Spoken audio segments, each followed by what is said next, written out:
Well, good morning, YouTube, and thanks for watching. If you're watching this as a rerun instead of a live show, you can skip ahead about 15, 20 minutes and start with the radio version right there. Good to have you along here this morning.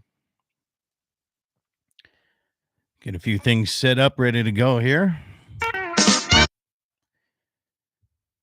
There, done. Set up, ready to go. Hopefully, everything's going well on your side of things here today. Let's see here. Stations, get you guys hooked up here. Once you get a few radio stations ready to go, I'll give you a time set. All that good stuff. Morning, Dave. Thanks for tuning in. Morning, Waylon. Good to have you on a beautiful Saturday morning. Man, is it nice out. I got 2 days to put some hay down and make some serious hay. KGFX, good to have you guys with this morning. Mr. Cox, Eric, good morning. Good to see you guys joining me.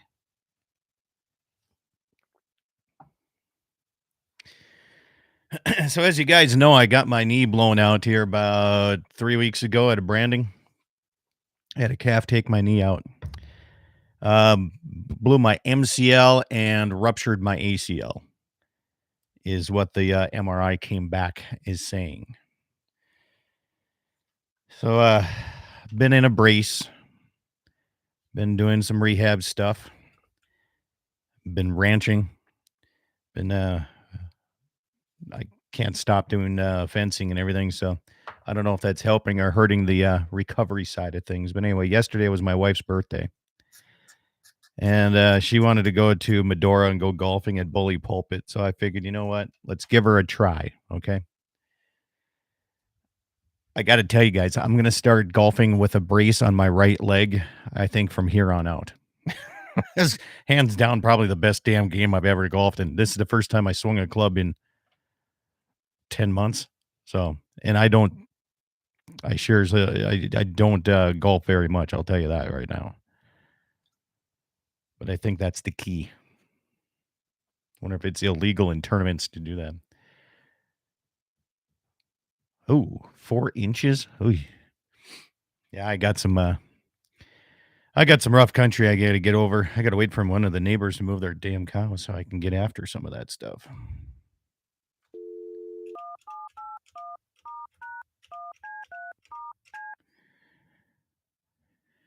So yeah, good stuff. Good morning. How you doing today? I don't know. I'm looking at a lot of green grass, Hey, which isn't a bad thing, for but I'm not seeing a lot of deer. Yeah, for July, it sure looks nice out. It does. But boy, are there mosquitoes out. Holy cow. And grasshoppers. A lot of hoppers.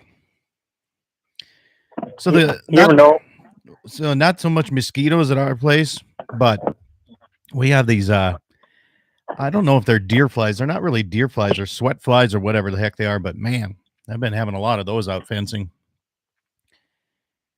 I would I would hate to say that we haven't had mosquitoes here in a long time, but we got them now. Gene Cox says green grass, ticks, and mosquitoes, and I've only had one tick in the last 3 years. I would take a billion ticks over one freaking mosquito. I'm tired of going after snakes, man. Holy cow, there's a lot of rattlesnakes this year.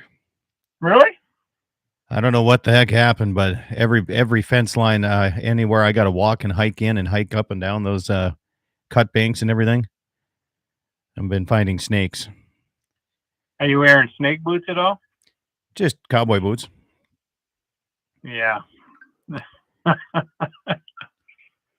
Here's the issue. I carry a 22 Heritage pistol with a birdshot in it, and I ran out of birdshot now, so I not as accurate as I can be with 22 long rifle. Yeah. As I am with birdshot on these snakes. So Does that birdshot kill them? Yeah, it puts them down pretty good. Oh, that's like I said. In all the years down at our place, I think I've seen 3 snakes. Well, you're not looking hard enough, John. We're supposed to have a den, and I can't even find them. Gene Cox says rattlesnakes have to make a living too. Wayne's at North Dakota Country Fest. Okay, that's going on this weekend in New Salem, I guess. Yeah, I gave a kid a cowboy hat for it, and he was ready to go. You borrowed a kid a cowboy hat, huh? Yep, and I said, "Do you want I got a flannel shirt, and I can cut the sleeves off for you if you really want to go." Grief. Jeez. Yeah. Good old Country Fest.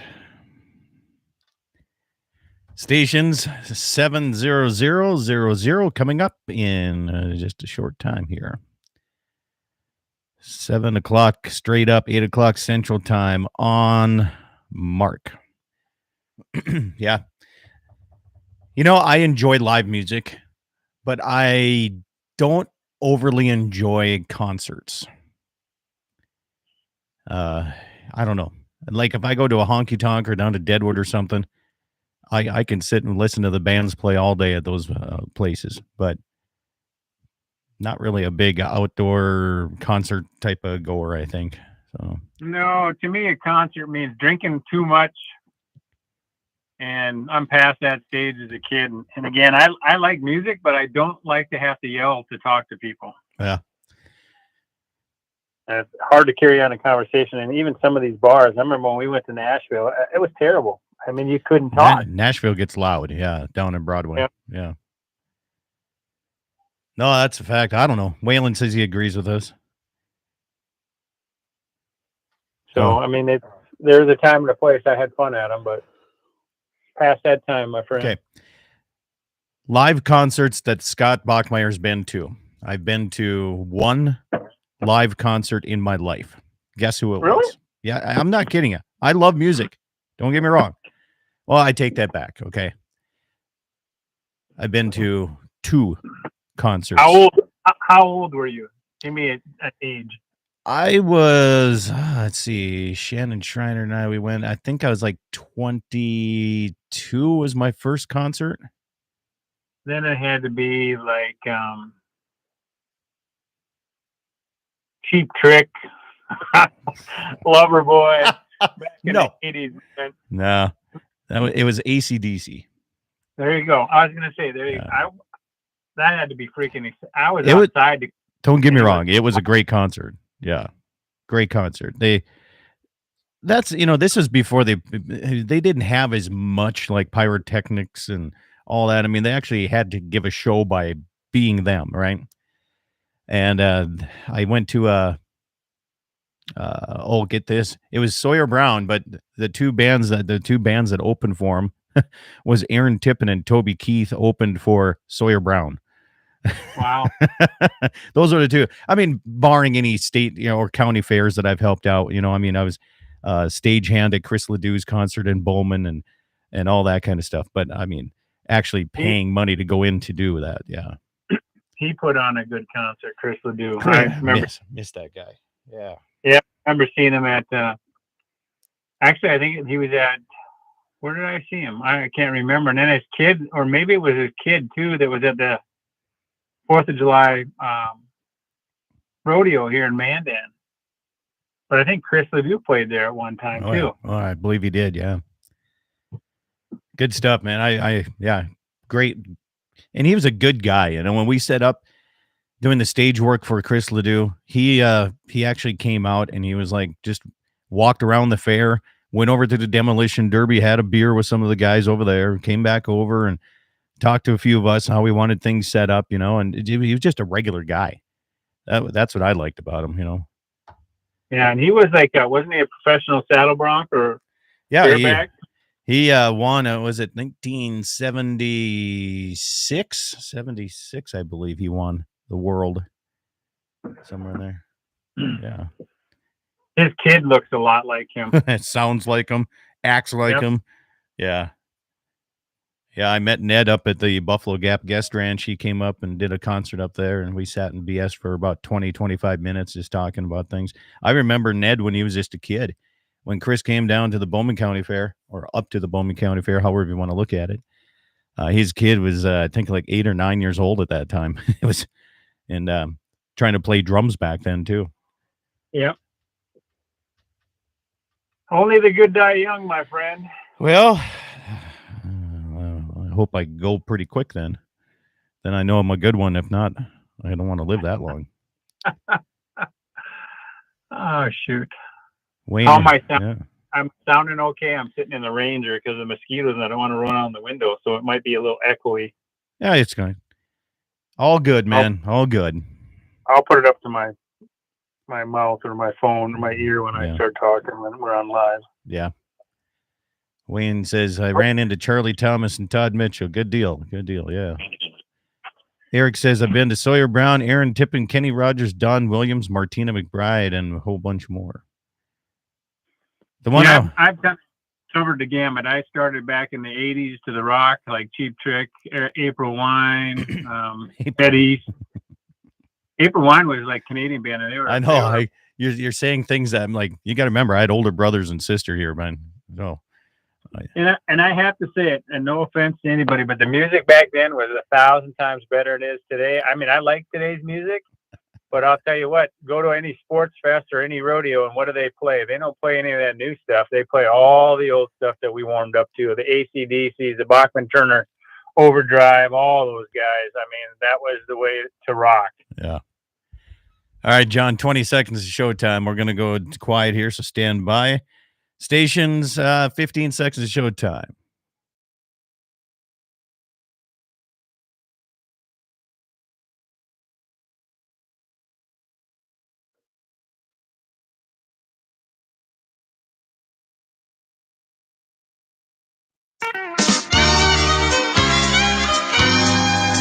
Good morning, ladies and gentlemen. Welcome to the Saturday edition of Dakota Prairie Outdoors. Good to have you along here across the Dakota Territory and great radio stations like K-Fire 550 in Bismarck, Mandan, North Dakota, KCJB up in the Minot area, KLTC in the Dickinson area, and we head down to the South Dakota border. We get to Mobridge at KOLY and Capital City up here at KGFX. Good to have you along here this morning. Thank you for hosting Dakota Prairie Outdoors, nearly 2 decades strong and continuing here. John Arman joins me. He's the one of the hosts of Ultimate Outdoor Adventures TV, also 2 decades in the making there on that television show as well. It's like between us, you know how they do that, John? Between the two of us, we have over 40 years of experience. Yep, a lot of wisdom there. Well, good morning. How you been? I've been doing pretty good, buddy. How about you? You know, rehabbing my knee, and I was telling people on YouTube here, I'm in a brace. I have my MCL and ACL kind of foobarred a little bit, right? And yesterday was my wife's birthday, so we went golfing at Bully Pulpit in Medora. I had to keep that brace on, and I golfed the best game I've ever golfed in my life. Straighten out your swing. Straighten my swing out, made me not try to swing as hard, and I kept everything kind of organized and straight. And so I don't know if it's going to be illegal, but I might have to pull that brace out anytime that we have a scramble or anything going on and pretend or something like. But yeah, so that's what I did yesterday, putting hay down. I am not finding any. I found one fawn on all the hay ground that I've covered so far. One fawn. Yeah, I've seen a few on trail cameras. I think I've seen 3 or 4 now. And I was scouting last night, and I was a little disappointed in what I saw because I know, the amount of deer we wintered, and we didn't lose that many, but I didn't see a whole lot of deer last night. I saw a total of 6 deer. Yeah. And I don't know if it's because there's so much cover and clover and green and, foliage that they're not hitting any of the fields yet, but it's got me a little bit nervous. Well, let's hope they're in cover somewhere, because also on the pronghorn survey, I know they've been flying those here for a couple of weeks now. And yesterday or the day before, there was a lot of planes flying over to this area. And from what I'm seeing, I see only about 50% of those pronghorn does out there having kids with them. And I mean, quite a bit down from last year. There's no doubt about that. Maybe. Is it going to be a tough year this year? Is it going to be hard to find things? Yeah, I'm not sure. I know that I was to the point of nervousness that I picked up a tag down in South Dakota in an area that has a good population of deer because I love to bow hunt, and it's hard to to sit and nature watch if you got nothing that you want to go after. I mean, I'm just not seeing any mature deer right now, but it's early, so Yeah. who knows? It could be one of those years. I'm hoping that I didn't want this to happen. 30 years ago it would have been fine because I know I got 30 more years of bow hunting left. But when you're at the end of your career and you got to wipe out a deer and antelope, it's a little bit disheartening. So let me ask you this here. I posted on my YouTube channel the description of today's program, and I want to talk a little bit about CWD. Is it going to change, or has it changed the way you've hunted? And is it going to change in the future? Because no matter what articles you're looking at here, and CWD's been around, I think, 1967 or so. They found it in Colorado, and so it's been around quite a long time. It doesn't seem like they're making any progress with it. Or am I wrong saying that? Well, I don't know. I guess I don't know how much they're doing on it. It seems. Well, what can they do, right? I mean, honestly, what can they do besides take them into a controlled environment and see if they can't come up with something for it, right? That's what I would think. And again, I think that animals, the reason things don't go extinct and take millions of years to go extinct is because they evolve. And they get used to things, and they get, no different than cattle or whatever. You breed them to a certain style and certain make, and they, they survive that area. And I think deer are the same way. I think white-tailed deer, probably better than mule deer, bounce back. Yeah. And I really do believe that a lot of this, I mean, think about it. I don't know how you can tell that CWD, and I still haven't gotten the information that I'm looking for. As far as I know, there's CWD. I know it's prevalent in areas, some more than others, but I'm not seeing a decline of population. And I don't know how they can differentiate. Like Wyoming just got wiped out from the winter. And if you look at, I went back to the 60s in deer numbers and how they've gone up and down in the United States. Some places have gone way up, like Wisconsin, but it's all related to the weather more than anything. Yeah. I mean, when you have these winters and stuff like that, so the deer population down here in our country, if it's down, it has nothing to do with CWD. And it did have something to do with EHD. And I still question, so since EHD breakout in our area, in the Bismarck area, I drive that road back and forth to town every day. I have not seen one deer in 2 years. And it used to be quite a bit of deer, right? All the time. And in my backyard, every night I would see deer. And now if I see 2 or 3 deer in a month. So the number of deer I think we lost was absolutely phenomenal along some of those areas. Yeah. So absolutely. Again, so it wasn't CWD, and it hasn't changed the way I hunt. I don't think about it. I'm not taking my deer in to get tested. I never have. I'm not worried about it. That's my own personal opinion. The Game and Fish may have a different perception, and other people do. And I know it got pretty heated. And again, it's kind of funny how our world is that you can't say your opinion anymore without people jumping down your throat, making fun of you, belittling you, threatening you. And it's kind of ridiculous. You can't have a conversation. Well, some of us can have a conversation, John.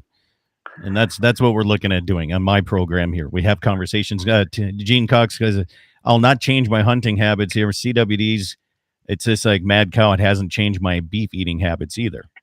No. You're right. So I guess maybe what I'm looking at is it going to change because of, of what they're probably going to do to try to curb the CWD in certain areas of North and South Dakota?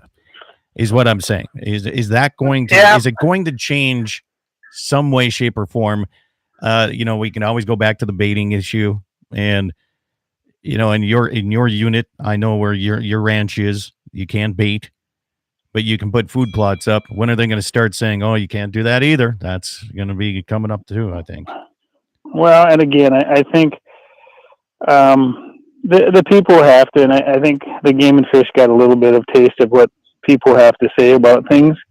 And we're dealing with it like the pipeline in South Dakota and North Dakota with eminent domain and stuff like that, that the government has a lot of reach. And John, again, I want you to hold on to that because I pushed you into this question right up against a break, and that was my mistake. Okay. You bet, buddy. So hold on to that thought because not only I agree. So we got government entities, they're going on top of the private property and landowner. This is why hunting and private property go so well together. We need to stick together on this. John Arman is my guest. He's with Ultimate Outdoor Adventures TV, and I'm Scott Bachmeyer with Dakota Prairie Outdoors. We'll be back with more coming up your way in the next break, continuing our talk, and you can chime in as well. We'll be back after these messages.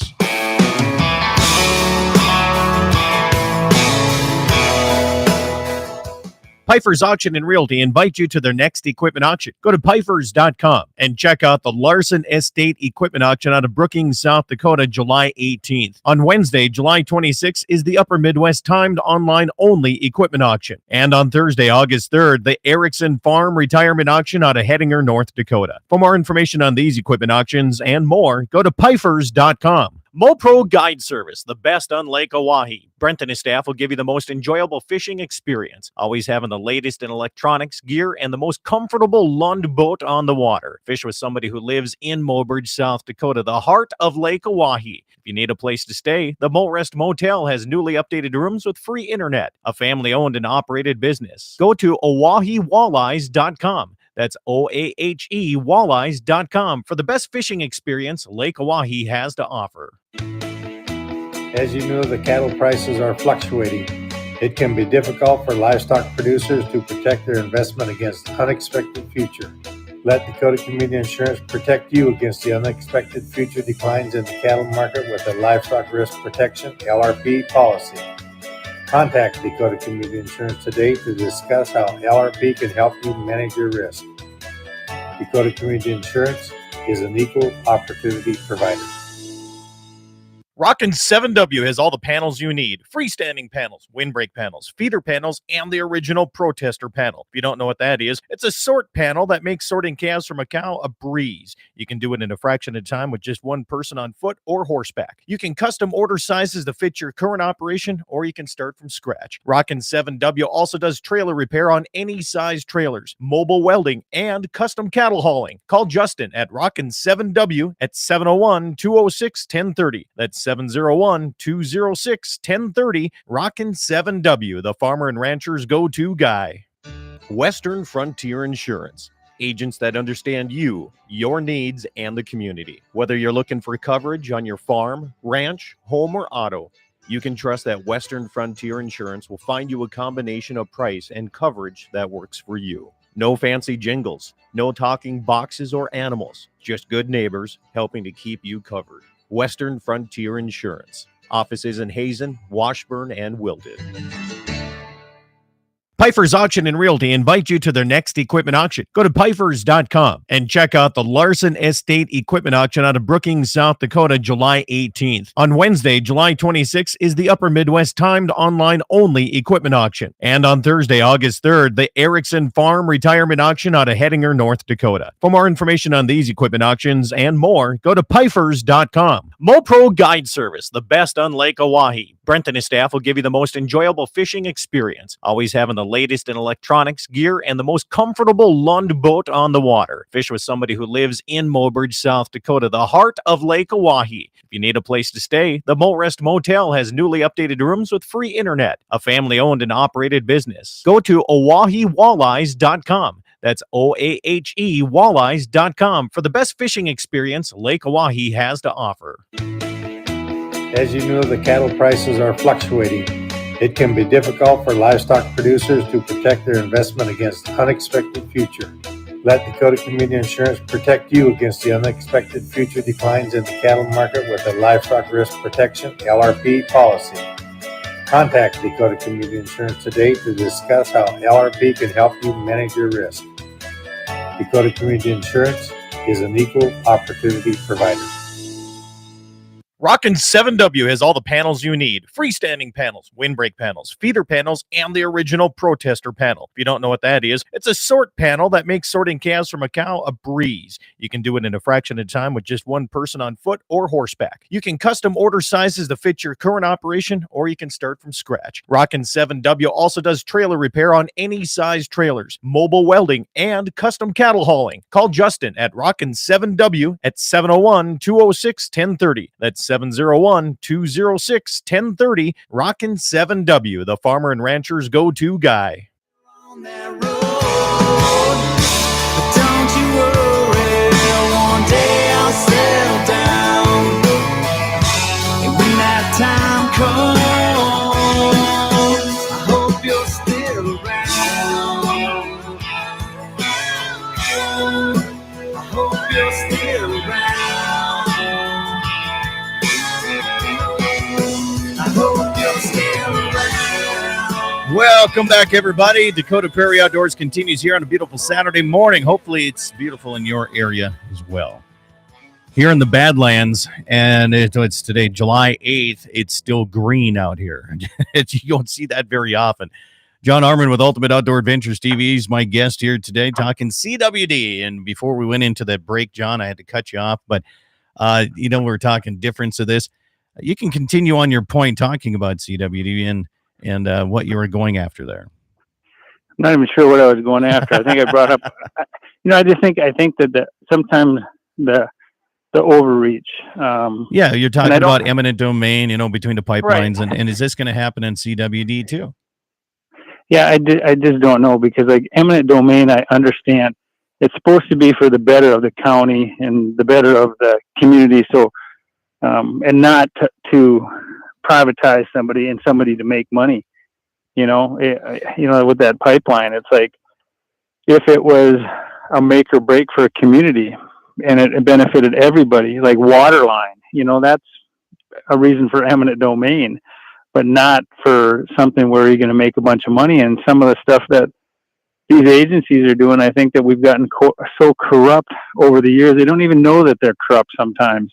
And I think that, it's sad because there's a lot of good people that work for the government, but, I think they're just puppets, and it comes down from the top and they're told what to do. And with private, ownership and with wildlife, it doesn't make a difference if we don't own the wildlife. We own the ground that they're on. We raise them. We do everything that it is for them.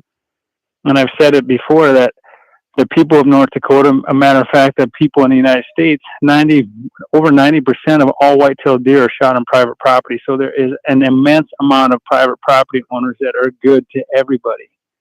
And we have to work together. And the Game and Fish, I think, has to spend more time, talking to ranchers, working. I think that should be a big part of their job. And I think that they should have divisions that do nothing but go see ranchers and talk to them and have multiple people in these areas to see what they can do to make things better. You're kind of making me think of a few different things before I get the text and comments here. And by all means, you can call in at 888-932-5682. That's 888-9-DAKOTA. You can text me at 701-425-6651. I'm live chatting on YouTube as well.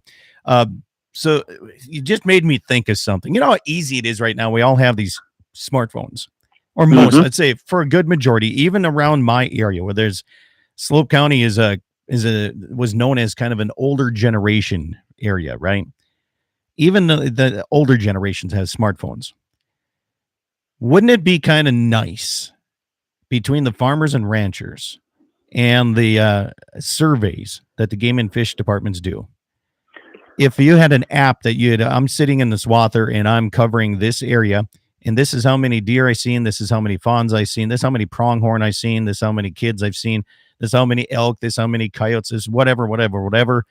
And you could go on and do that, between the farming and the ranching, fixing fence, rounding up cattle. You could get a pretty accurate depiction of what you have for wildlife in the country. Yeah, that's if people were to use an app like this and kind of help out. That would be kind of nice, wouldn't it? Oh, it would. We have everything. It's like everything that we do nowadays. when that baiting thing was going on and organizations that were, against it. My argument to them is, why didn't they send out a survey? It takes 5 minutes. We do it as teachers all the time. It's called Survey Monkey, Yeah. and you can mass, send it.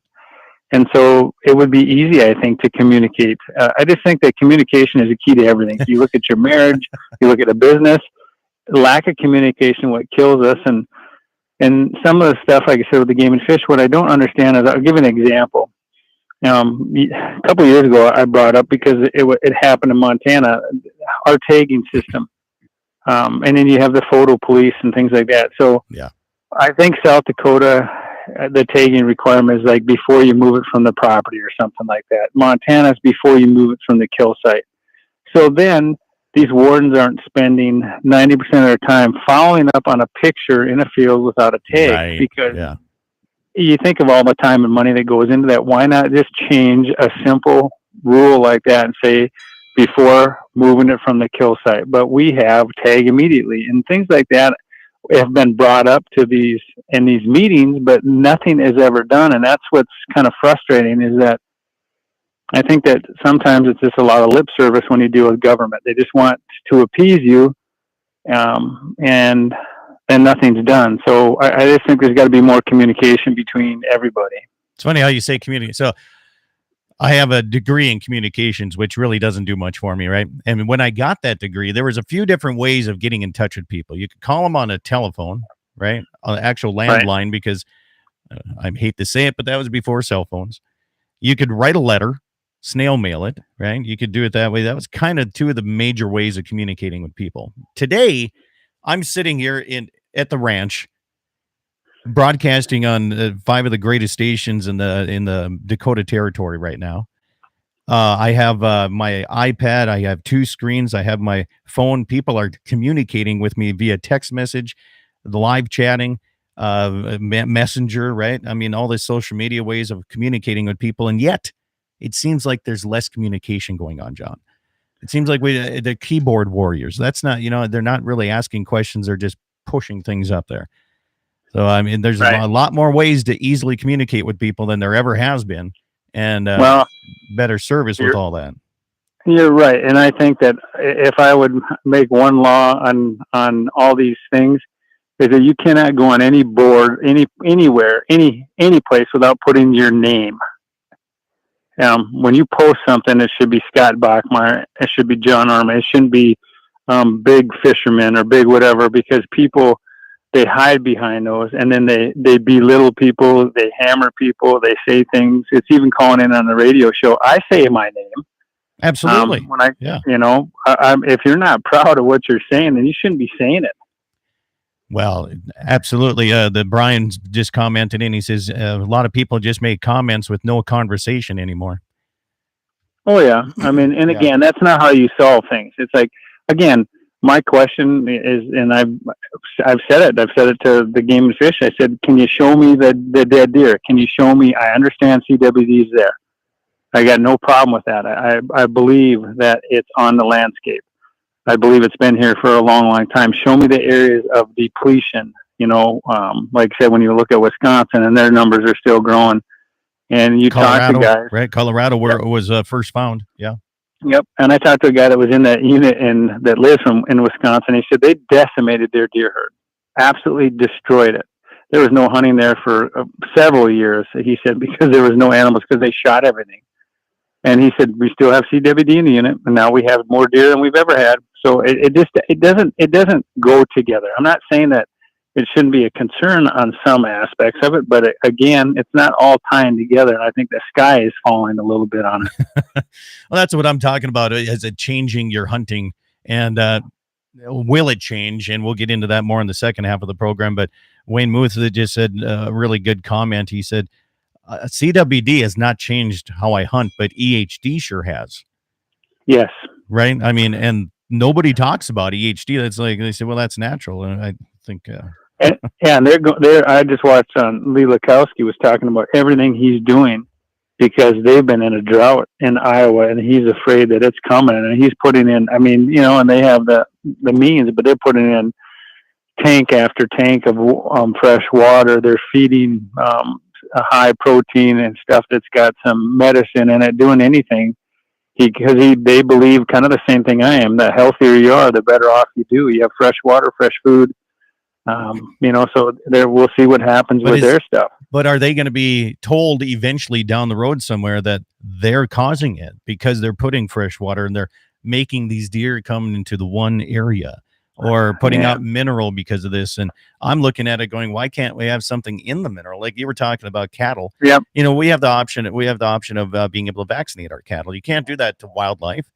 You can't round them up and do that, but can you do it through a mineral source or blocks or feeders of some sort instead of taking away the feeders and saying that that's a bad thing? Can we use them to actually be a positive side and maybe help with this? We'll be back on the second half of the program. John Arman is my guest.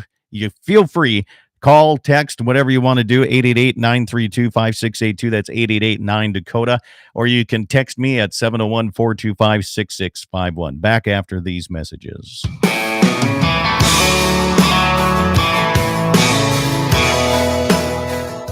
Pfeiffer's Auction and Realty invite you to their next equipment auction. Go to Pfeiffer's.com and check out the Larson Estate Equipment Auction out of Brookings, South Dakota, July 18th. On Wednesday, July 26th, is the Upper Midwest timed online-only equipment auction. And on Thursday, August 3rd, the Erickson Farm Retirement Auction out of Hettinger, North Dakota. For more information on these equipment auctions and more, go to Pfeiffer's.com. MoPro Guide Service, the best on Lake Oahe. Brent and his staff will give you the most enjoyable fishing experience, always having the latest in electronics, gear, and the most comfortable Lund boat on the water. Fish with somebody who lives in Mobridge, South Dakota, the heart of Lake Oahe. If you need a place to stay, the Mo Rest Motel has newly updated rooms with free internet, a family-owned and operated business. Go to OaheWalleyes.com. That's OAHE Walleyes.com for the best fishing experience Lake Oahe has to offer. As you know, the cattle prices are fluctuating. It can be difficult for livestock producers to protect their investment against unexpected future. Let Dakota Community Insurance protect you against the unexpected future declines in the cattle market with a Livestock Risk Protection LRP policy. Contact Dakota Community Insurance today to discuss how LRP can help you manage your risk. Dakota Community Insurance is an equal opportunity provider. Rockin' 7W has all the panels you need. Freestanding panels, windbreak panels, feeder panels, and the original protester panel. If you don't know what that is, it's a sort panel that makes sorting calves from a cow a breeze. You can do it in a fraction of time with just one person on foot or horseback. You can custom order sizes to fit your current operation, or you can start from scratch. Rockin' 7W also does trailer repair on any size trailers, mobile welding, and custom cattle hauling. Call Justin at Rockin' 7W at 701-206-1030. That's 701-206-1030. Rockin' 7W, the farmer and rancher's go-to guy.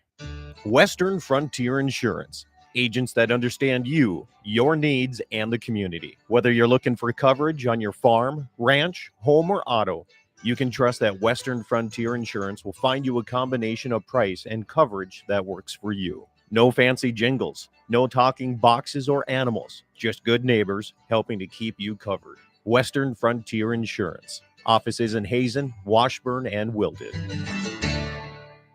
Pfeiffer's Auction and Realty invite you to their next equipment auction. Go to Pfeiffer's.com and check out the Larson Estate Equipment Auction out of Brookings, South Dakota, July 18th. On Wednesday, July 26th, is the Upper Midwest timed online-only equipment auction. And on Thursday, August 3rd, the Erickson Farm Retirement Auction out of Hettinger, North Dakota. For more information on these equipment auctions and more, go to Pfeiffer's.com. MoPro Guide Service, the best on Lake Oahe. Brent and his staff will give you the most enjoyable fishing experience, always having the latest in electronics, gear, and the most comfortable Lund boat on the water. Fish with somebody who lives in Mobridge, South Dakota, the heart of Lake Oahe. If you need a place to stay, the Mo Rest Motel has newly updated rooms with free internet, a family-owned and operated business. Go to OaheWalleyes.com. That's OAHE Walleyes.com for the best fishing experience Lake Oahe has to offer. As you know, the cattle prices are fluctuating. It can be difficult for livestock producers to protect their investment against unexpected future.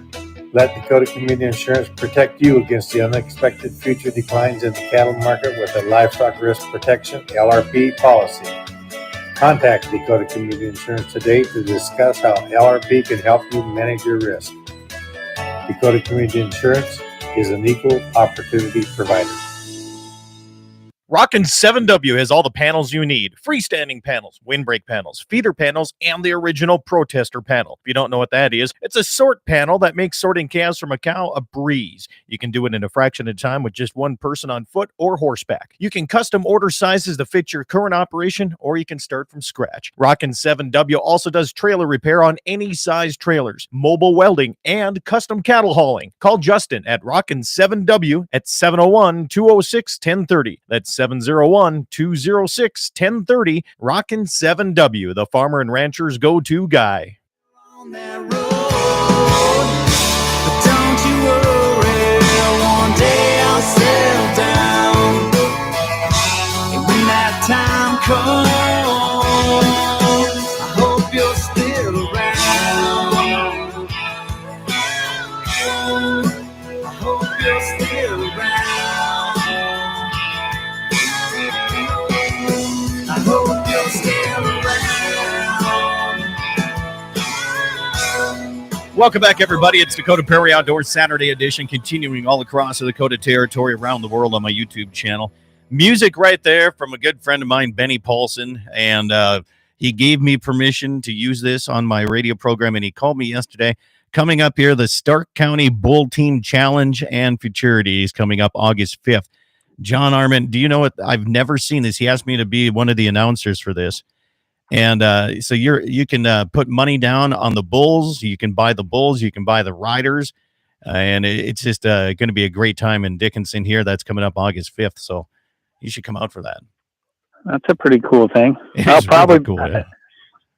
maybe I'll swing through there because I am probably going to be going on the way out to Wyoming to do scouting for antelope. Well, I thought you were going to say you're going to take your motorcycle down to the bike rally is what you're going to do. Oh, yeah. I packed that in the back, too. All right. So look, we got to get at some of these text messages and comments because one that came in here during the break, it says, what is EHD? And here, that's something that it's my mistake as a radio show host to not explain what this is. Sometimes you assume everybody has been listening to your program for so long that they know what you're talking about, right? So the EHD basically is like a midge or a bug that affects white-tailed deer. It affects antelope and just makes them sick and they die. So like, was it 2.5 years ago? Just along the Little Missouri River, all the whitetail were decimated. I mean, it was just disgustingly. I was stepping over them every 10 feet fencing one day, and they're just dead everywhere. And it's different than CWD. Because it affects them quickly, and it kills them right away. Where CWD, it looks like they get sick and they get skinny and they start kind of foaming at the mouth type of looking thing, but it takes them a lot longer to die from CWD than it does EHD. Would that be a fair assessment, John, I think? Yep, EHD is epizootic hemorrhagic fever. I mean, and like you said, it's caused by a midge that usually lays its eggs in the mud, and it's I want to say once they're infected 6 to 10 days and they're dead. Yeah. And they don't always die. It's not always fatal. Okay. Okay. Not always fatal. The key words there. But they can be immune to it then too. And then if they can pass it on to their fawns and things. And I'm a believer in CWD because now the argument I have with CWD when people say it's always fatal, that might be in a controlled environment. I don't know, but we don't know that in the wild because we don't know what animals have had it, one that might be infected, one that made it, how long they make it. And that takes, it takes up to a couple of years sometimes. And my biggest thing is I've been on the landscape my whole life, and I'm sitting out here right now scouting deer. And if I see a sick deer, I would be able to tell. I would be able to tell if it was emaciated or if it was wobbling. I've seen EHD deer standing in the middle of the road with mud all the way up their legs because they were in the water trying to cool off. I've never seen an emaciated or sick deer from CWD. I've never heard of anybody seeing it. And that's one of my biggest arguments is that with today's internet and all the things that are going on, if there is that amount of infected deer. There's got to be dead deer on the landscape, and they don't get eaten by coyotes. They don't. Like I said, I would struggle to think that a coyote will eat a CWD animal, because the ones with EHD, the coyotes, it took a long time before they even ate them. Yeah. So again, I'm not saying it's not there, but totally two different things. And I think people get confused because when they saw all the deer, or they heard all the deer dying, they thought that was CWD. Right. And it was EHD instead. Yeah. Yep. And the thing about it is, when it comes to EHD, for that listeners that asked that question, it's nothing's really done with that. They're like, well, that's Mother Nature. Yep. So is CWD. Comment comes in here. A text message says, deer are evolving. Many deer in town, and I actually saw a doe sitting underneath an idling train and heading her by the grain elevator. So we got that. I mean, they do. I mean, like I said, they get used to traffic. They get used to things. It just takes time. Another one comes in and says, ask John how much he baits south of Mary College when he shoots a video. And he says it's good hunting around that land. Like I said, south of Mary College is where I live. And I've killed one deer in my backyard since I've lived there we moved there in 1979. And I've never killed a deer over bait myself. My daughter killed one on an alfalfa field. We used some Big and J, and it drew, a bunch of deer in. And again, I'm not against it, but most of the time we just hunt the food plots. And I don't hunt in my backyard. I like coming to the ranch where I supplemental feed.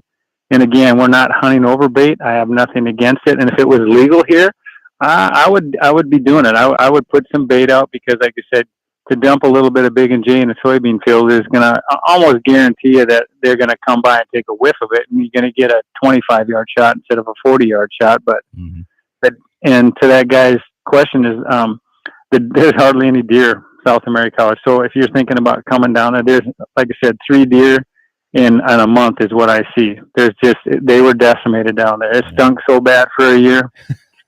I still think that's the reason we're seeing low fawn populations here. But another one comes in, says EHD doesn't get any attention because there's no money in it. A lot of dollars out there for departments to commit to CWD, and that is true. I mean, you can't argue that one. They got $70 million they gave the states to implement a CWD protocol. So there you go.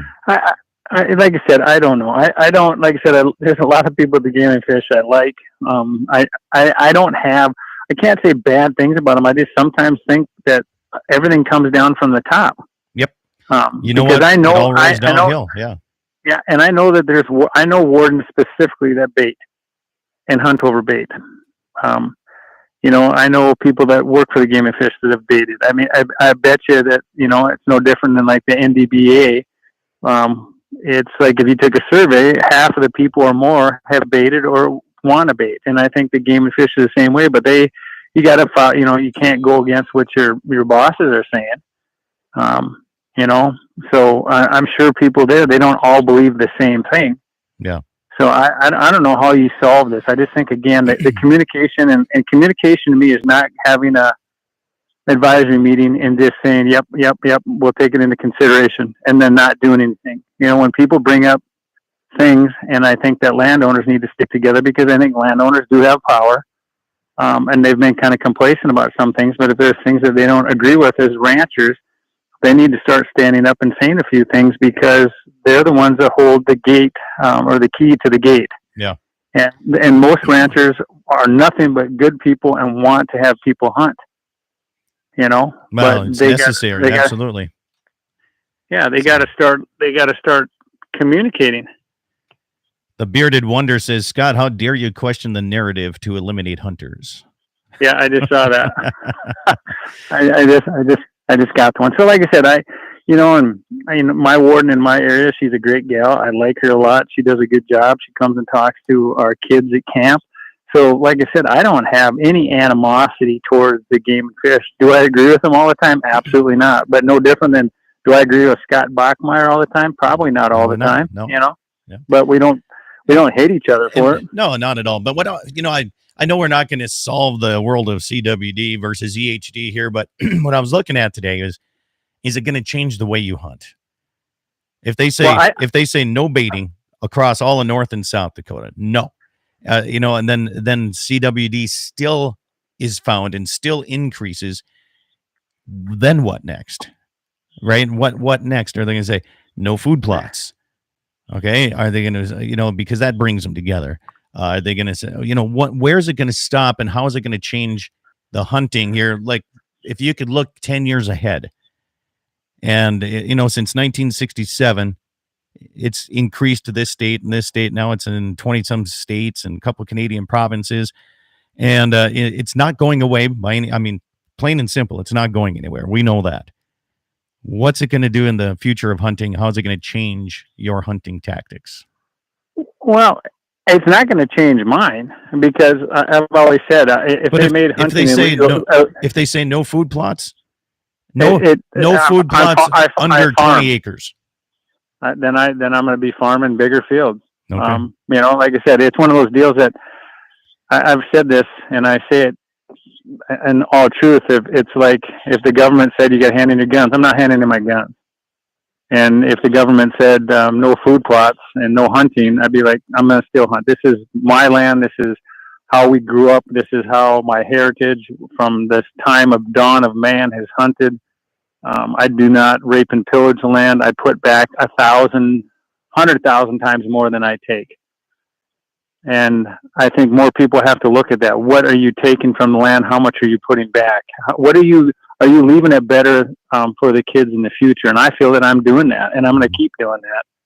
And like I said, I think it's going to change some people. I think some people have already quit because some people, they don't have the opportunities that you and I do because we own land. So for them, without a 5-gallon bucket of corn, their odds of killing a deer in the 5 or 6 days they get to hunt are pretty non-existent. It's like, you're a big hunter, but how many times did you bow hunt last year? And I say that, what does an average person bow hunt? I bet average person probably bow hunts under 10 days a year. Yeah. So in 10 days, if you don't, that's all you got to hunt, it helps your odds. And again, I brought it up to the Game and Fish. Do you really believe that the chance of CWD being spread on a corn pile offsets the number of deer that are killed by bow hunters? And the number one way to keep CWD down is population control. They want to shoot them with rifles and go in and kill them. And that's why they're giving out more tags in those areas. But if you got a 0.1111% chance of spreading CWD, but you kill 10,000 deer bow hunting, which number is higher? Mm-hmm. Yeah. Well, comment comes in, says you're going to see a decline in the amount of hunters afield. Youth hunters will get bored sitting in a blind or a tree stand because they can't get an ethical shot. Yeah. And that's sad in a way but it's the way of the world. You can't, you and I as a kid, I never baited. I never even know anything about it. I sat in a tree. No idea. I don't make it. I sat and looked at my fingers and watched the squirrels. I loved it. Kids nowadays, it's different. I raise kids and I know what it's like. And so there's a complete difference of the way the world is right now. And you're going to see a decline in kids. It'd be like if you told a kid he could go out fishing, but you can't use any bait. It would change. It would change things a little bit. It's kind of a stupid analogy, but again, I think it's a pretty good one. Yeah. You still have a chance of killing a deer, but again, I still think that the Game and Fish could have come to the table earlier. And I think that if they would do a limit on baiting, it would solve 90% of the problems in North Dakota, especially out east where guys dump semi-loads of beets or grain and they change the pattern of deers and they also get in baiting wars. I think that you could have done some things different. I think there could be some stuff for handicapped people. There's a lot of things that could be done besides just taking away the baiting, off the get-go. Yeah. Comment comes in, says, I was driving down a country road the other day and a farmer was out cutting hay, scared up a nice mule buck, headed for the vacant farmyard, went right for a barn that was half tipped over, went inside, laid down. So they know where to go, man. They know where to hide. Yeah. Yeah, I've seen a guy that runs trail cameras in an old barn like that, and it's kind of crazy the amount of deer that have been in that barn. Hey, I got a question for you. You bet. So what do you? So there's been I listened to the Holders, their podcast, hunting podcast. It's okay. but they were talking about crossbows, and one was against it, one was for. But I have a friend that's like going on, I think 78 years old, and cannot get a crossbow permit. He's in a scooter, but because he's not physically handicapped with his shoulder, they don't allow him to get a crossbow permit. And I'm just curious on what your thoughts on something like that on. Sure. I'll give you my thoughts. I went through this. I actually lost a good friend over this. Same conversation. I have no problem with crossbows. I don't think that you need to be handicapped to use a crossbow. A lot of people are against that because they brought to the table one time. But Scott, it's just like using a rifle. No, it isn't. It really isn't. Is it more effective and faster? Absolutely, than a regular compound bow. But then you got longbow guys that are like, well, I don't like compound bow guys, right? You're always going to have this argument between hunters. But, I look at them and they said another thing. Well, we really like being able to get our bow hunting license. In the state of North Dakota, you're pretty much all you have to do is sign up, pay $30, you get a bow hunting license, right? I mean, we used to call it over the counter, right? Tags. Yep. People still probably do, but you don't get them over the counter anymore. But they're over the counter tags. They're worried that that's going to go away. If you allow people with crossbows, then you're going to see this big influx of hunters and everything. I just don't see that happening. Okay. I see some people might use them, some might not. I have no problem. If you want to use a crossbow, excellent. You're out hunting. At least you're hunting. Will it bring some people that maybe don't want to get a compound bow, don't want to use a rifle? Maybe they just exclusively use crossbows. Maybe why shut them down from hunting? Right. I mean, why you kind of, it's like you're being prejudiced against people that only want to hunt this way. If you only want to hunt with a rifle, and the rifle guys are like, I think you should do away with bow hunting altogether. Well, right. That wouldn't be fair, and bow hunters shouldn't say the other way around. And it's one of those deals that I've always, I'm selfish. I mean, I look out for myself, number one, of course, and I worry about crossbows and the amount of influx, if it would bring an influx.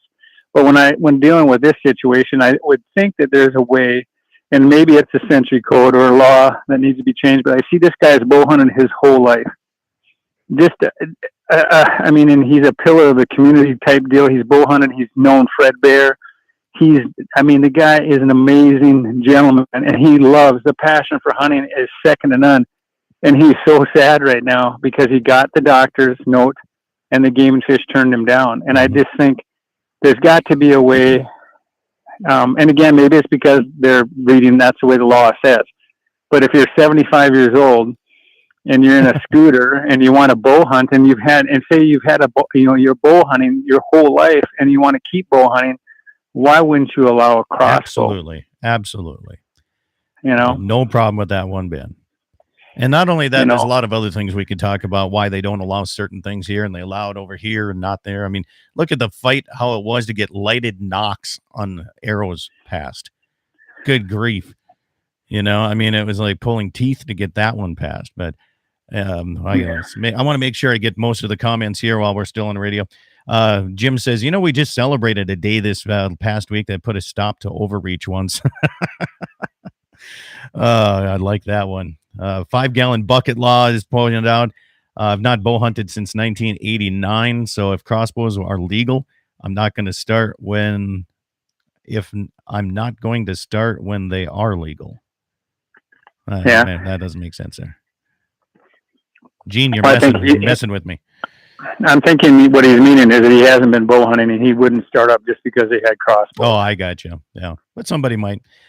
We see a good test coming for next year. Minnesota has approved crossbows for archery now. So, all right, that's an interesting.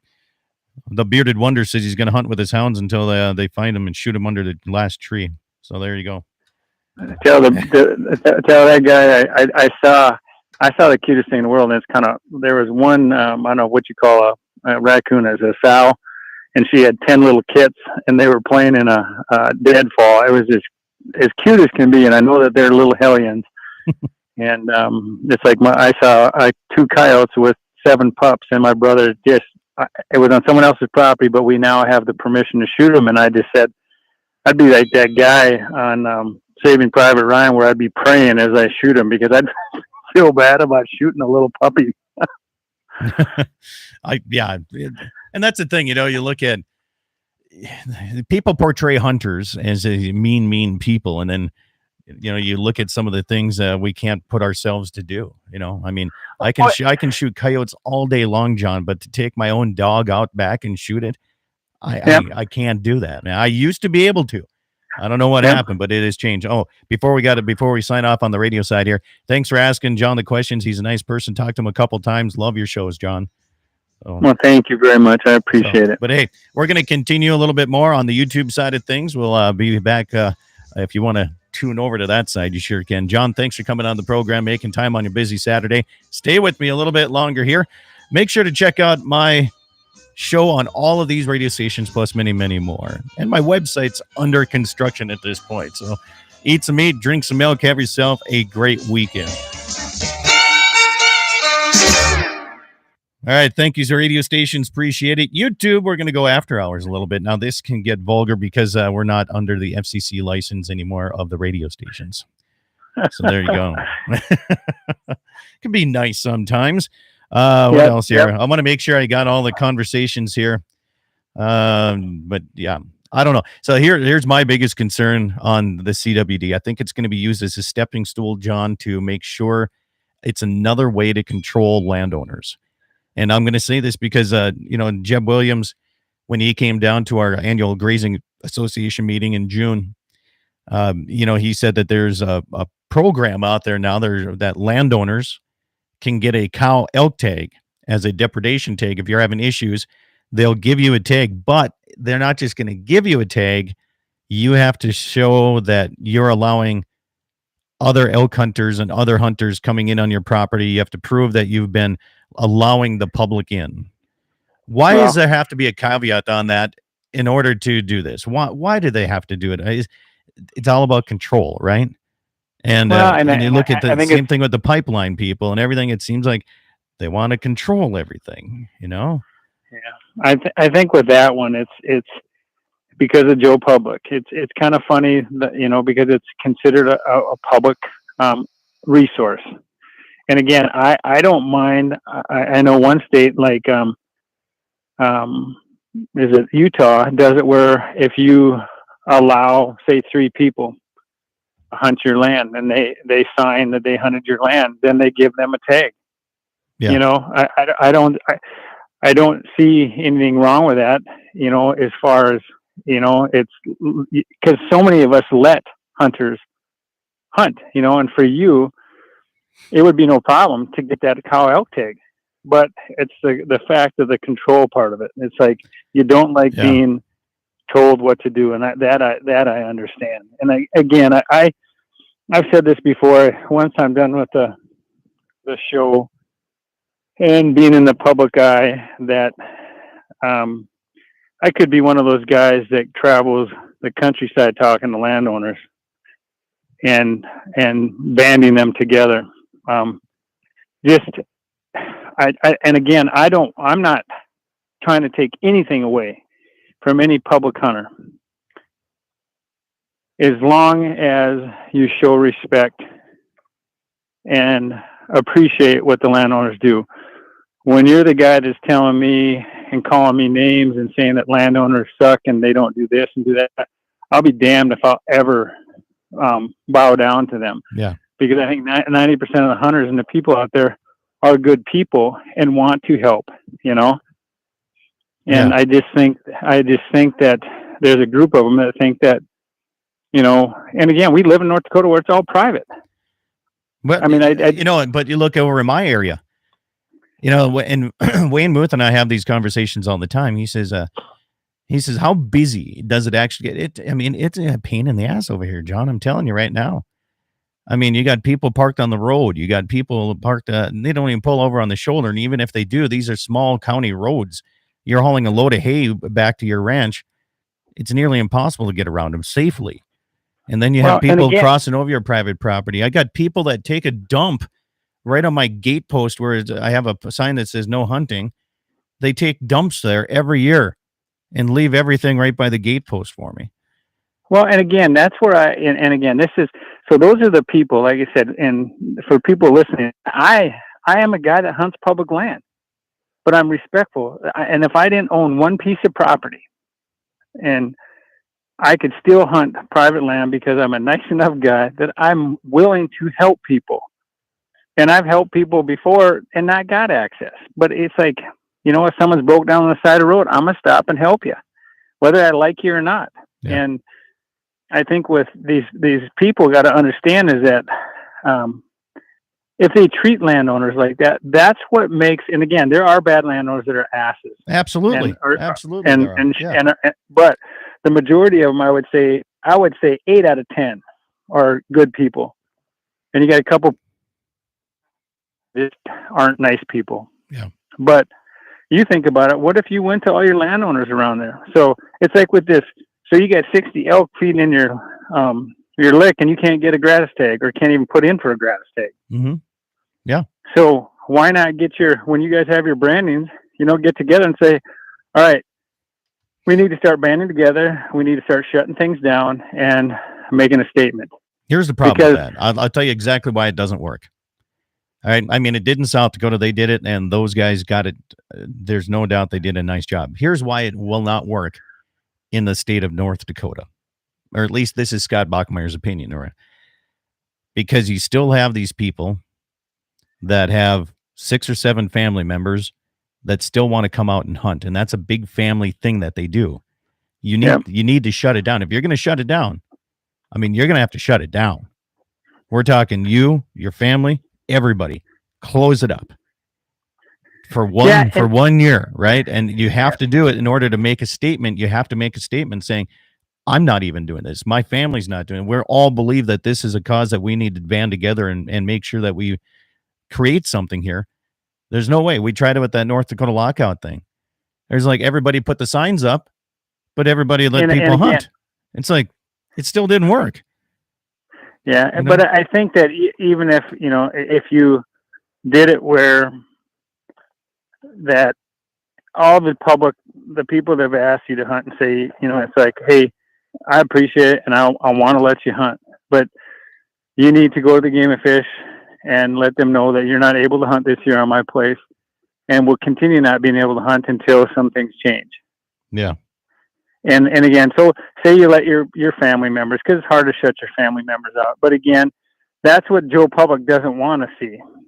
And if I was a public guy, and I am a public guy, if I wanted to come out to Scott Bachmeier's, well, Scott would have to say, you know what, John, man, I love you like a brother, but we're locking this out, and only family members are hunting. I'm not letting anybody that's not a family member hunt, and please go to the Game and Fish. And then I go to the Game and Fish and say, hey, I used to have an opportunity to hunt out in the Badlands, and now I don't because you're not listening to any of what the landowners are saying. Can you please, start listening so we could hunt out there again? And I also think that the Game and Fish should look at, with the amount of pressure we're getting in the Badlands for archery, Mm-hmm. is start allocating tags like they do for, where you have to apply. Like if you want to hunt private land, you can get it over the counter because you have access to private land. But for public land, you have to put in for a draw. Oh, because that'd be nice. There's just too many people going out there, and I don't think bow hunters would complain. They might. Oh, they would.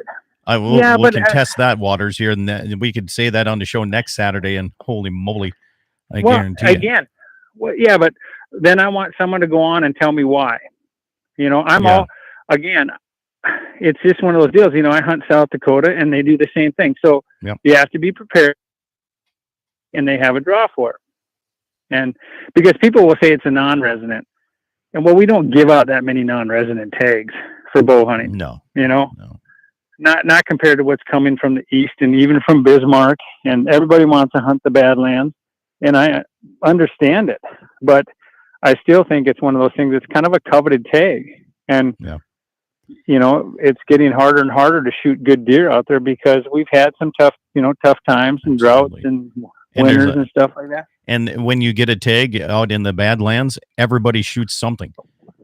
Guaranteed. Right, it doesn't matter if it's a 2x2 young deer that's going to be a monster, they'll shoot it because they don't want to go home empty-handed. Here, Brian Warner says, every generation gets further from the farm and the land, and the respect for private property is diminishing. And I agree 100% with that.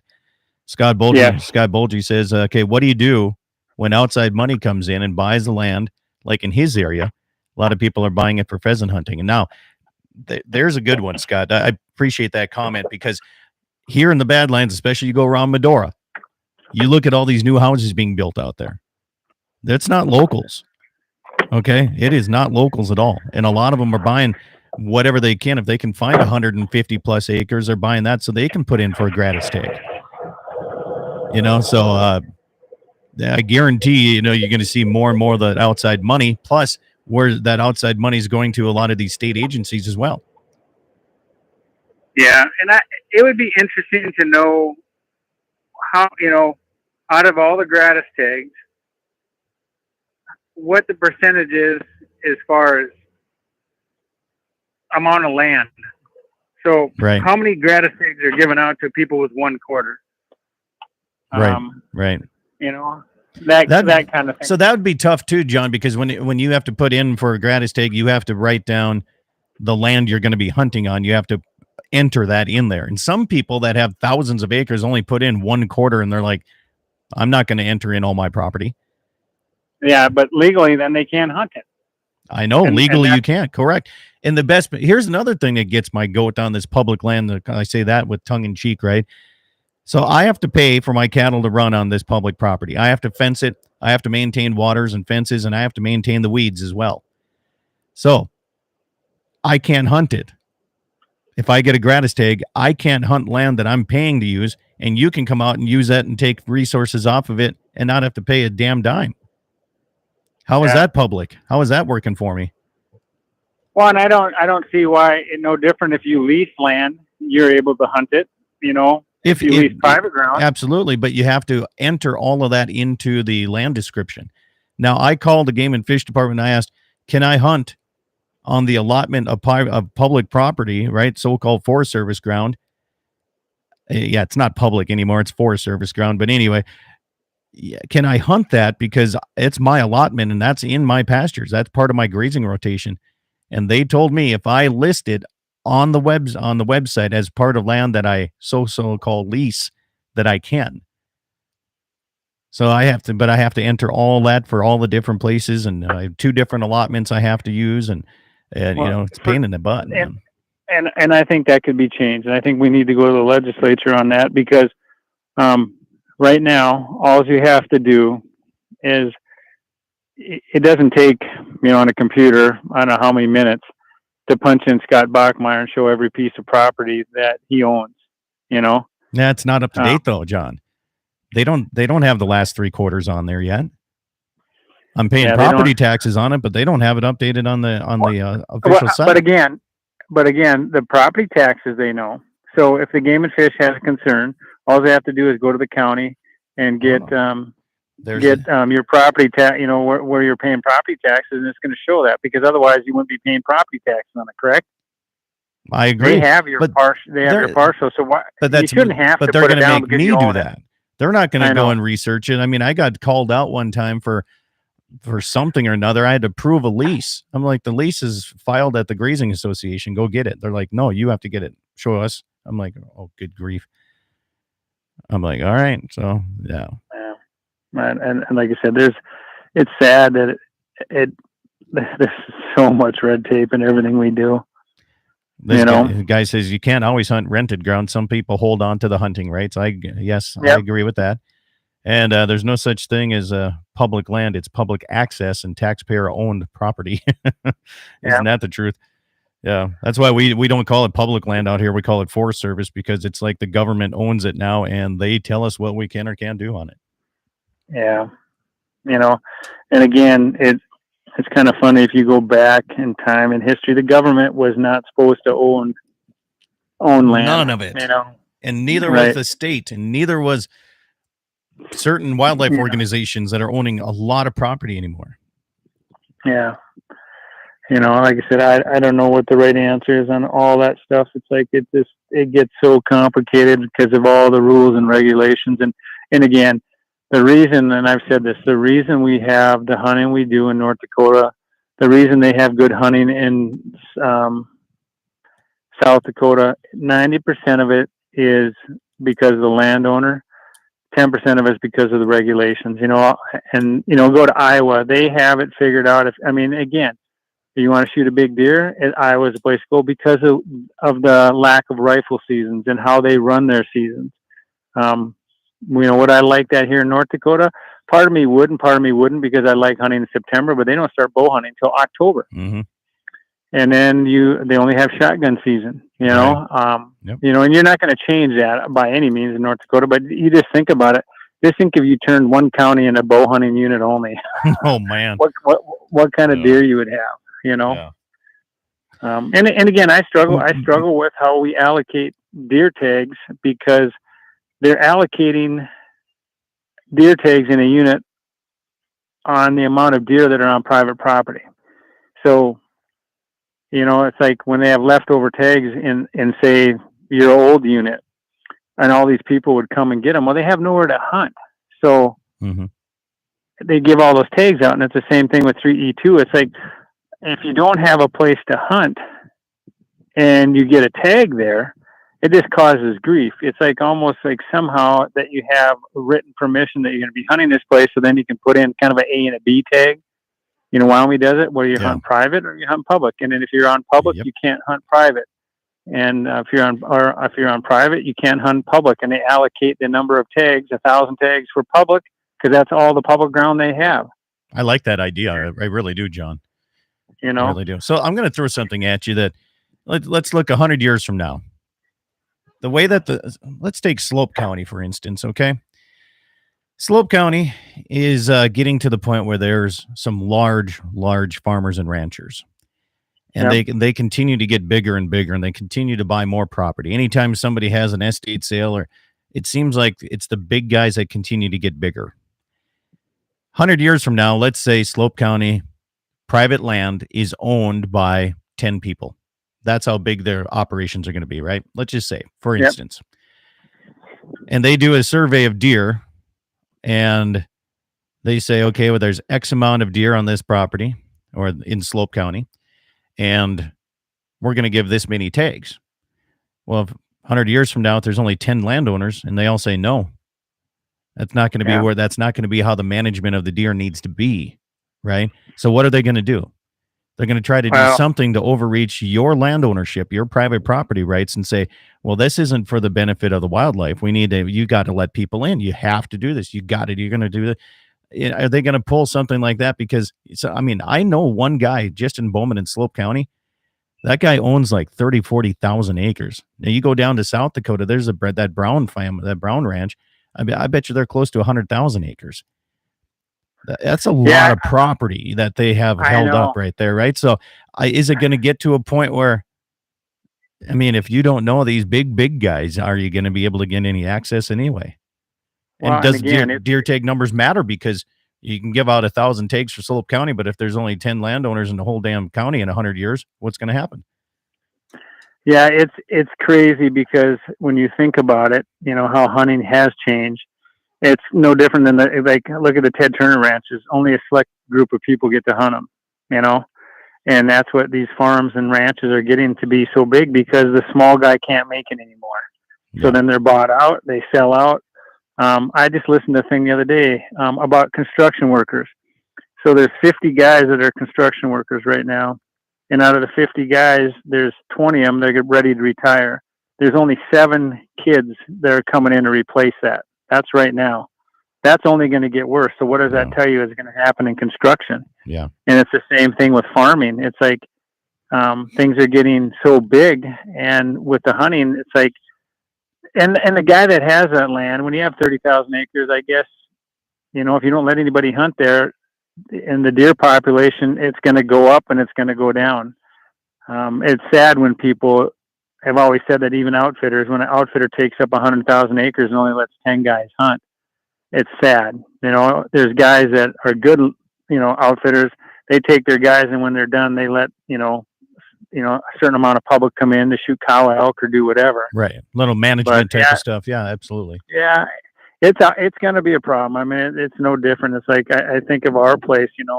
If I owned 20,000 acres, I'd love to have more people come hunt. I don't think people understand that 2,000 acres. If you want to come in and shoot a doe, in the past it was pretty easy. Now it's going to be a little tougher, and so I had to turn some kids down. Well, we lost a lot of deer, but Yeah. to have guys that come in and shoot bucks, we don't have. Usually on our place, if you're lucky to have 5 deer that are going to be 4.5 to 5.5 years old, and that's what we're targeting. The rest of them are young deer. And again, I don't care about the horn size so much as I do being a mature animal. And so people don't realize that if I let 5 more guys come in and hunt, we already got 12 people hunting our place. And if you take 5 deer off each year, that's a big number of bucks coming off your place. Yeah. Plus, when you have the neighbors that have 75 rifle tags all the way around you, that pretty much still hunt the way they used to. Absolutely, if it's brown, it's down, they drive, they shoot. Yeah. Your population doesn't do very well. And there's a reason that we've had deer on our place because of the amount of pressure around, and we don't put that pressure on. We don't walk our stuff. We don't drive through our stuff, when it comes to the fall. Except for like fencing or when you have to get someplace. Yeah. Yeah. Right. And when you're fencing, and they're used to it. I mean, it's crazy how an animal gets used to that. Ranch we hunt in eastern Montana. If I get in his pickup, I can drive right next to the antelope and deer and almost feed them out of my hand. Yeah. If I get in my Tundra and go down the road, they're gone. Yeah.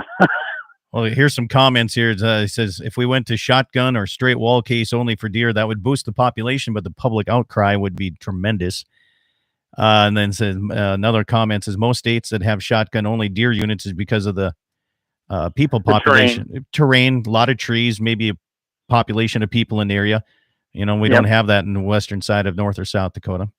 But he also brings up something. He says, I'd like to see no deer hunting during the rut. And I kind of agree with that a little bit. I really do. It would be like leaving my bulls and my cows for 2 days and taking them out and hoping to hell that they bred every cow in there, same thing for antelope season. You see 1 buck antelope, maybe 2 with a group of does, and you shoot it right during the opening season during rut, and what's going to happen? I don't know. I just have an issue with that too. Yeah, again, I love hunting the rut, but I would give it up. And you look at like Montana, they start in October and go all the way through Thanksgiving, and everybody basically gets a buck tag, which I think is almost silly, but they say, and they'll get in an argument with you, they manage for numbers. They don't care about size. So I don't know, like I said, it's weird how public works. It's like people say, I don't care about horns, but they want to shoot a buck. Yeah. I know. Well, another comment says North Dakota needs to quit the buck only tag as well and change to a tag of any deer, any whitetail tag. Then a person can take a doe or a buck. Now, I think they still do that. You can apply for that, but nobody does. I know for like my gratis tag, it says any legal deer. Right. I don't think there's any other, only the gratis people can do that. Okay. Yeah. So, and that would be, like I said, but nobody will, that's a problem. Look at how many leftover doe tags there are. If you truly wanted to shoot a doe, you can. And people will probably let you shoot does left and right. It's at least in this area, when they come out to the Badlands, like I said, they could leave 90% of the deer that they shot, they could let go because it's not of age, it's not matured, it's not ready. They just shoot it because it's got antlers and they want to take a Badlands mule deer buck back home, right? That's the only reason they do it. And I hate that. Yeah. But hey, man. And again, yeah. Hey, I appreciate it, buddy. Like I said, like always, love being on the show. Hopefully that was a good one and people stirred some conversation. Well, definitely. I think, this, I think we need to look at possibly, some states have a certain amount of points a deer's got to have before you can shoot it. That'd be a good conversation to have and see how that would go over. But then again, I have like 5-year-old mule deer out here that are 2x2s. They ain't going to get any bigger, Yeah, that's a hard thing because I don't always think that, it's just mature, and there's no way to say you can only shoot a 3.5-year-old deer, you know. And like I told somebody, if it was a 3.5-year-old deer and it was 170, had spots and milk on its lips, I'd shoot the sucker, you know. So, I mean, I fudge on those things too, and it's different when you go out of state. You know, sometimes you fill a tag when you spend $3,000 going out of state that you wouldn't shoot on your own place. Yeah. And that's probably not the right mentality. Wayne Moose says we started our game and fish meetings about overcrowding in the Badlands. We're looking at getting more public input on those. Yeah, like I said, public input is fine, but they got to listen. They got to listen to the landowners. There should be. I would really like to see a committee that, and maybe they got it. I just don't know who's on it, because, like I said, to have like the bow hunters and the backcountry. You know, what the hell is that kid doing on a committee when backcountry hunters and anglers is not anything to do with private land or anything about that? You know, why are they on a committee? Like I said, they should be landowners and people that are part of that. And, you know, having, you know, other people, general public, I have no problems with that. But when these other organizations get on there, they're powered by millions of dollars and lobbying and stuff like that. So is that best for North Dakota? Was it best for anything? I have a hard issue with some of these groups that all they do is spend their time at the Capitol lobbying all the time. Yeah. You know, and I guess, to be fair, landowners should do the same damn thing, right? Should we get together and everybody pitch in $100 and have a lobbyist for us too? I would say that's probably the smart thing to do, because that's the way the world is. It's sad. That's what it's become, you know? Yeah. Yeah. I learned a lot from our last legislation, because I learned that people vote on shit they have no idea what they're talking about. Yeah. When I listened to some of our people talk about this rule and hunting and stuff, they had no idea what was going on. No, they're born and raised in town or city. They have no idea. If they never hunted a day in their life, they're just going to vote off of emotion. Yeah. That's it. Damn, why can't people just be smart like us, John? I've always said, Scott, if there were more people in the world like us, we'd have less problems. And I truly believe that, because it's common sense. That's not very common anymore. Jim Elber says he agrees rut hunting could go away. How do you feel on that, John? I like I said, I love it, but if it went away, it wouldn't bother me. No, not at all. I'd still hunt, and I'd still kill deer. You know? Wayne says I agree with John. That's why I don't represent any organization and look at the whole picture. That's good for hunting. Yeah, that's good. That's good. Yeah. I don't know.